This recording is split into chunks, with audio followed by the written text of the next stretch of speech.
دیاکۆ دامەزرێنەری ئیمپراتۆریەتی ماد.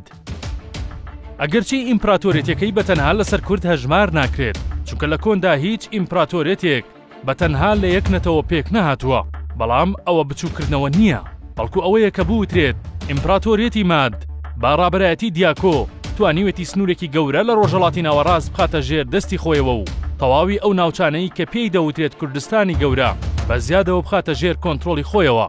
کورد ئەگەرچی مێژووی بۆ بەر لە مادیش دەگەڕێتەوە، چونکە لە پێشتریشدا خاوەنی دەسەڵاتی خۆبەڕێوەبەری بوون، بەڵام زۆرینەی یاد و بۆنەکان لە دەسەڵاتداری مادەوە دەستنیشان کراون و کراوە بە یەکەمین بلۆکی دەسەڵاتداری کورد بەر لە 750 یان 700 ساڵی بەر لە زاین. دەستپێکی دەرکەوتنی کوردەکان و هەڵکشانیان بەرەو هەڕەمیەتی دەسەڵاتی ماد. دیاکۆ وەک دادوەرێکی دادپەروەر و حەقویست لە زۆربەی ناوچەکان ناوبانگی دەرکردبوو. ئەمە وای کرد کۆمەڵێک هۆز بانگێشتی فەرمانڕەوایەتی بکەن بە جۆرێک کە لە هەڕەمی دەسەڵاتداری ماد دابنیشێت و سەرکردایەتیان بکات. بە بۆچوونی مێژوونووسی گریک هیرۆدۆت ئەو هۆزانەی بانگێشتی دیاکۆیان کرد بۆ فەرمانڕەوایەتی پێک دەهاتن لا: یەکەم هۆزی بوسایی، دووەم هۆزی پارێتاکینۆی، سێەم هۆزی سترەخاتیس، چوارەم هۆزی ئاریزانتۆی، پێنجەم هۆزی ماغوی، شەشەم هۆزی بودیۆی. سەرۆک هۆزەکان دیاکۆیان کرد بە بەرپرسی یەکەمی ناوچەی هەکبەتانە.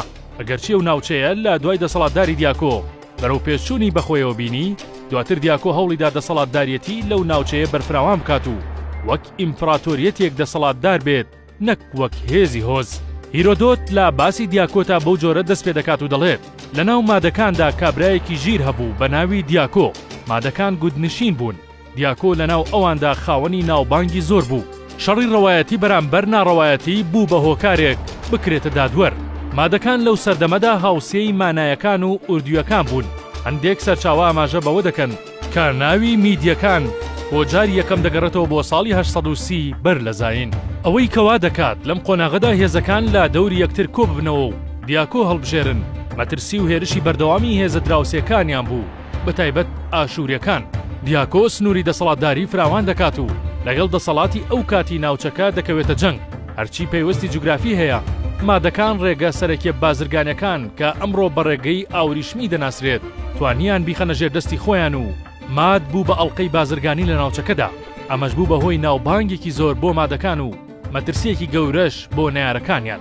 ساڵی 715 بەر لە زاین دیاکۆ بەدەر لە جەنگ هەوڵی هاوپەیمانێتی دەدات لەگەڵ ڕۆسای پاشای ئۆرارتویەکان.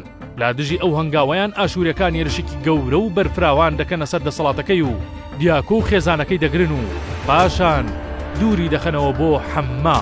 ماد لە سەردەمی دیاکۆدا شاری هەکبەتانە کە بە پێی سەرچاوەکان هەمەدانی ئێستایە لەسەر شێوەی سەربازی دروست دەکات و 7 شوورە بە دەوری قەڵایەکی سەربازی بە شوورە دەوردراو دروست دەکات کە هەر شوورەیەک بە کۆمەڵەیەک سەربازی جات دەپارێزرا.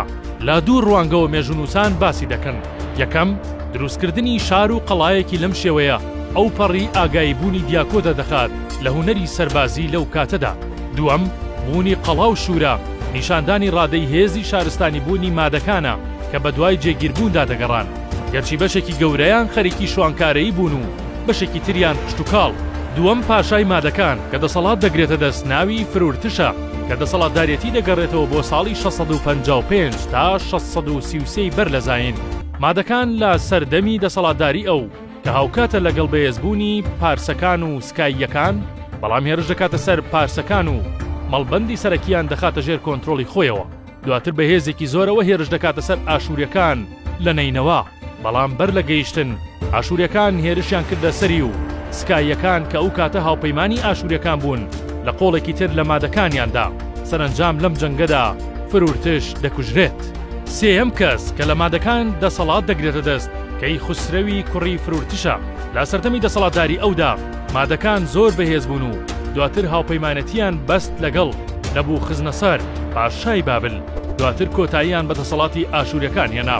زنجیرەی دەسەڵاتدارەتی ماد درێژە دەکێشێت و دوای ئەو ئەستیاگ، دوای ئەویش چەندان پاشایتر. سەرچاوەکان ئاماژە بە داهێنانەکانی ماد دەکەن لە بوارەکانی: یەکەم بیناسازی لە دروستکردنی شار و قەڵای سەربازی، دووەم دروستکردنی شمشێری کەوانەیی، سێەم دروستکردن و بەکارهێنانی گالیسکەی جەنگی، چوارەم پۆستە و گەیاندن کە ئەوان لە ڕێگەی پێستەوە پۆستەکانیان دەگەیاند و دەستبەرداری تاتە بەردینەکان بوون. ئەوەی سەرچاوەکان باسی دەکەن شێوازی جلوبەرگی مادەکان بەو جۆرە بووە، کراسێکی بەرینی قۆڵدرێژ و پانتۆڵێکی فراوان کە لە ناوچەی کەمەریەوە بە پشتێن یان پشتوێن دەیان بەست.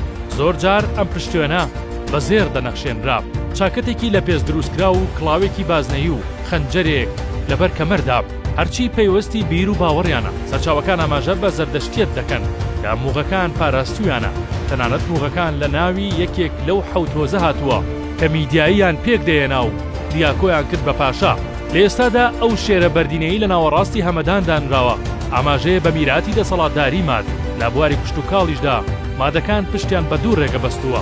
یەکەم ڕێگەی سروشتی بۆ بەرهەمێنانی کشت و کاڵ، دووەم لا ڕێگەی کارێزەوە. یەکێک لەو تایبەتمەندیانەی کە مادەکانی پێناسراوەتەوە و خولیای سەرەکییان بووە ئەویش ئەسپ سواری بووە.